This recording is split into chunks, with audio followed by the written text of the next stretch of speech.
Welcome to your favorite channel ES Assam Paper. আজি তোমালোকৰ সন্মুখত লৈ আহিছো যে সেকেন্ড সেমিষ্টাৰৰ যেটো অসমীয়া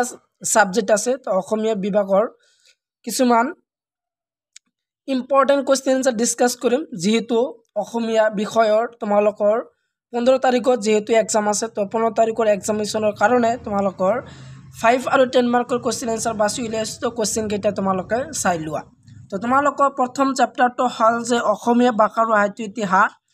তাৰ পিছত তোমালোকৰ দ্বিতীয় নম্বৰ চেপ্টাৰ প্ৰথম আৰু দ্বিতীয় নম্বৰ চেপ্টাৰৰ আজি কিছুমান ইম্পৰ্টেন্ট কোৱেশ্চন দেখুৱাম তো তোমালোকে চাই লোৱা তো তোমালোকে প্ৰথমত তোমালোকৰ যে মডেল পেজ নম্বৰ তোমালোকে 14 নম্বৰ পেজত তোমালোকে পাই যাবা যে 14 নম্বৰ পেজ যত দিয়া আছে 16 নম্বৰ কোৱেশ্চন যে চমু টকা লিখা তো চমু টকাৰ ভিতৰত যেটো প্ৰথম যেটো কোৱেশ্চন দিয়া আছে তোমালোকৰ যে অসমীয়া ভাষা সাহিত্যলৈ মিছনাৰীসকলৰ অৱদান very ইম্পৰ্টেন্ট হয় এইটো প্ৰশ্ন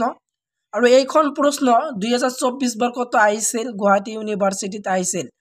তো ইয়াৰ আনসাৰ খিনি তোমালোকক দিয়া আছে ইয়াৰ পৰা তোমালোকে স্ক্ৰিনশ্বট মাৰি লবা তো কোৱেশ্চনটো ইম্পৰ্টেন্ট হয় তোমালোকে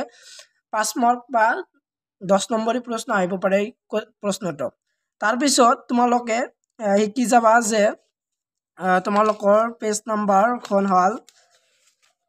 পেজ নম্বৰ কৈ দি আছো তোমালোকক যে পেজ নম্বৰ খন তোমালোকে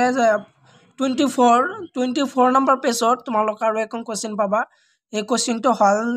যে অসমীয়া ভাষা সাহিত্যলৈ অৰুণোদয় যুগৰ অৱদান সম্পৰ্কে বহলাই আলোচনা কৰা এইখন প্ৰশ্ন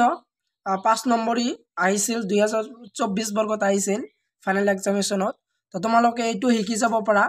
তাৰ পিছত তোমালোকৰ যে 25 পেজত আৰু এখন ইম্পৰ্টেন্ট কোৱেশ্চনটো দিয়া আছে যে very ইম্পৰ্টেন্ট মোস্ট ইম্পৰ্টেন্ট প্ৰশ্নটো যে কোৱেশ্চন নম্বৰ 6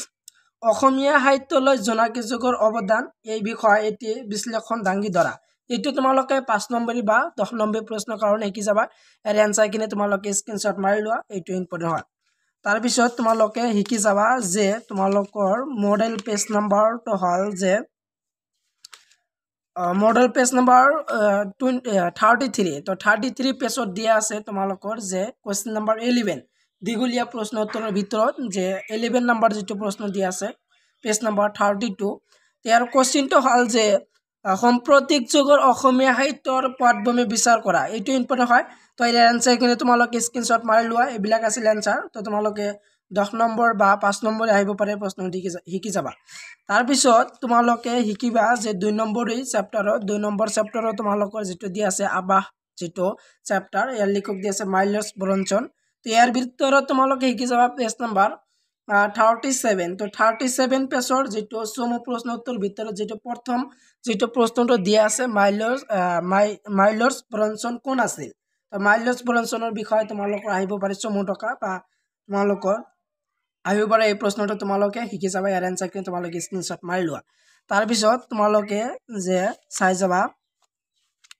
তাৰ পিছত তোমালোকৰ দিয়া আছে যে ইংলেণ্ডৰ বিৱৰণ আনন্দৰাম ঢেকিয়াল ফুকনৰ পেজ নম্বৰটো হল যে 43 পেজ নম্বৰত যে 43 পেজ নম্বৰ দিয়া আছে 3 নম্বৰ যিখন প্ৰশ্ন যে অসমীয়া ভাষা সাহিত্য বিকাশৰ ইতিহাসত আনন্দৰাম ঢেকিয়াল ফুকনৰ ভূমিকা সম্বন্ধে চমুকৈ লিখা এইটো ইম্পৰ্টেন্ট হয় এইটো তোমালোকে শিকি যাবা ইয়াৰ আনসাৰ কিনি তোমালোকে সম্পূৰ্ণখিনি আনসাৰ চাই লৈ এইবিলাক আছিল আনসাৰ ইয়াৰ পৰা উত্তৰটো দিয়া আছে তো আৰু এইখিনি আছিল উত্তৰ তাৰ পিছত তোমালোকে যে 45 ৰ যে কোৱেশ্চন 7 যে আনন্দৰাম ঢেকিয়াল ফুকনৰ ইংলেণ্ডৰ বিৱৰণ পাঠত লিখকে দাঙি ধৰা অসমীয়া মানুহৰ দুৰৱস্থাৰ কাৰণসমূহ কি এইটো ইম্পৰ্টেন্ট হয় এইটো যেহেতু এই বৰ্ষতে ইন্টাৰনেল বা সেশনাল এক্সাম যিখন কও তো এইখন এক্সামত আহিছিল তো তোমালোক ফাইনাল এক্সাম সেকনে চাই যাবা প্ৰশ্নটো ইম্পৰ্টেন্ট হয় তাৰ পিছত তোমালোকে চাই লবা যে তোমালোকৰ পেজ নম্বৰ 51 ৰ পেজ নম্বৰ 51 পেজ নম্বৰৰ যিখন প্ৰশ্নটো দিয়া আছে 8 নম্বৰ প্ৰশ্ন 51 ৰ যেটো 8 নম্বৰ প্ৰশ্নটো দিয়া আছে আনন্দৰাম ঢেকিয়াল ফুকনৰ সাহিত্যৰ গদ্য ৰীতিৰ বিষয়ে এটি আলোচনা যোগত কৰা এইটো তোমালোকে শিকি যাবা 5 নম্বৰী বা 10 নম্বৰী প্ৰশ্নৰ কাৰণে তাৰ পিছত এইবিলাক আছিল আনসাৰ তো সম্পূৰ্ণ আনসাৰ কিনে তোমালোকে স্ক্ৰিনশ্বট মাৰিব পৰা স্ক্ৰিনশ্বট মাৰি লোৱা এইবিলাক আছিল আনসাৰ তাৰ পিছত তোমালোকে যে 56 পেজ নম্বৰৰ যেটো 2 নম্বৰী প্ৰশ্নটো দিয়া আছে 2 নম্বৰী প্ৰশ্নটো ইম্পৰ্টেন্ট হয় যে স্ত্ৰী শিক্ষাৰ ক্ষেত্ৰত হিমচন্দ্ৰ বৰুৱাৰ ভূমিকা কি আছিল তো এইটো ইম্পৰ্টেণ্ট হয় তোমালোকৰ স্ত্ৰী শিক্ষাৰ ক্ষেত্ৰত হিমচন্দ্ৰ বৰুৱাৰ যেটো তো এইটো তোমালোকে 5 নম্বৰী বা 10 নম্বৰী প্ৰশ্ন আহিব পাৰে এইখন প্ৰশ্ন দেখি যাবা ইয়াৰ উত্তৰটো যেহেতু দিয়া আছে ইয়াৰ উত্তৰখিনি স্ক্ৰিনশ্বট মাৰি লোৱা তাৰ পিছত তোমালোকৰ যে 57 পেজৰ যে অসমীয়া ভাষা সাহিত্যৰ প্ৰতিষ্ঠা অগ্ৰণী ব্যক্তিৰ হিমচন্দ্ৰ বৰুৱা সাহিত্যিকৰ অৱদান বিষয় এইটো ইমান ইম্পৰ্টেণ্ট নহয় তো এইটো তোমালোকে এডিশনাল হিচাপে চাই ল'বা এইটো 2024 আহিছিল যে অসমীয়া সাহিত্যৰ হিমচন্দ্ৰ বৰুৱাৰ সাহিত্যিক বিষয় আলোচনা কৰা এইটো আহিছিল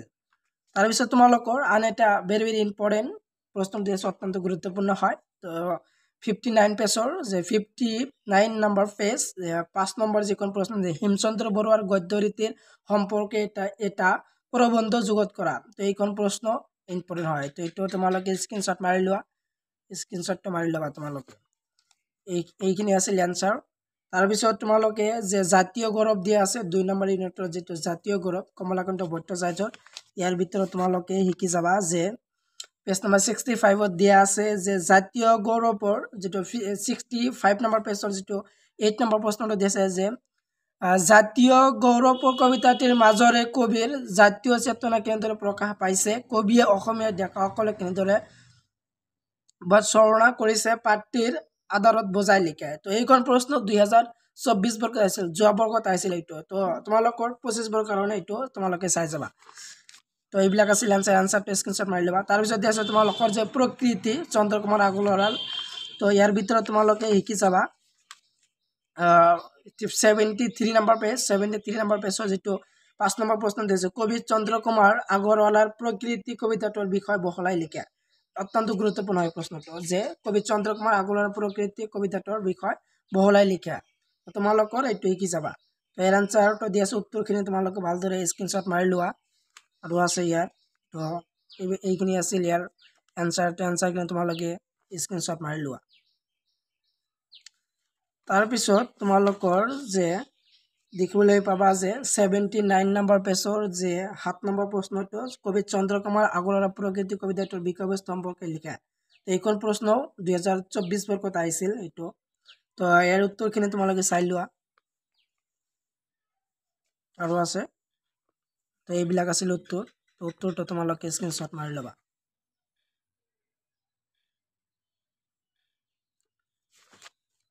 তাৰপিছত তোমালোকৰ যে দ্বিতীয় নম্বৰ চেপ্টাৰৰ যে দ্বিতীয় নম্বৰ চেপ্টাৰৰ যিখন পেজ নম্বৰ হল 87 পেজৰ যে লক্ষ্মীনাথ বেজবৰুৱাৰ গদ্য ৰীতিৰ সম্বন্ধে এটি প্ৰবন্ধ প্ৰস্তুত কৰা তো এইখন প্ৰশ্ন তোমালোকে চাই যাবা ইয়াৰ আনসাৰখিনি তোমালোকে স্ক্ৰিনশ্বট মাৰি লোৱা এইখিনি আছিল আনসাৰটো তোমালোকে চাই লোৱা তোমালোকৰ মডেল পেজ কৈ দি আছো মডেলৰ পৰা তোমালোকে আস্থানি ল'ব পাৰা আৰু যে এছামিজ বিষয়ৰ 2024 বৰ্গৰ কাৰণে কিছুমান ইম্পৰ্টেণ্ট কোৱেশ্চন আনসাৰ দিছিলোঁ তাৰ পৰা তোমালোকৰ কমন পৰিব পাৰে তো সেইখন ভিডিও ডেসক্ৰিপশনত দিয়া আছে তাৰ পৰা তোমালোকে চাই ল'বা তো যিবিলাক কোৱেশ্চন তোমালোকৰ আগত দিলো তো গোটেইবিলাক ইম্পৰ্টেণ্ট হয় তো এইখিনি পঢ়িলে তোমালোকৰ নহব তোমালোকে নিজা পঢ়ি ল'বা আৰু কোৱেশ্চন তোমালোকে তো ভিডিওটো ইমানেই আছিল তো ভিডিও হেকলৈ চাই থকাৰ বাবে তোমালোকক ধন্যবাদ জনাও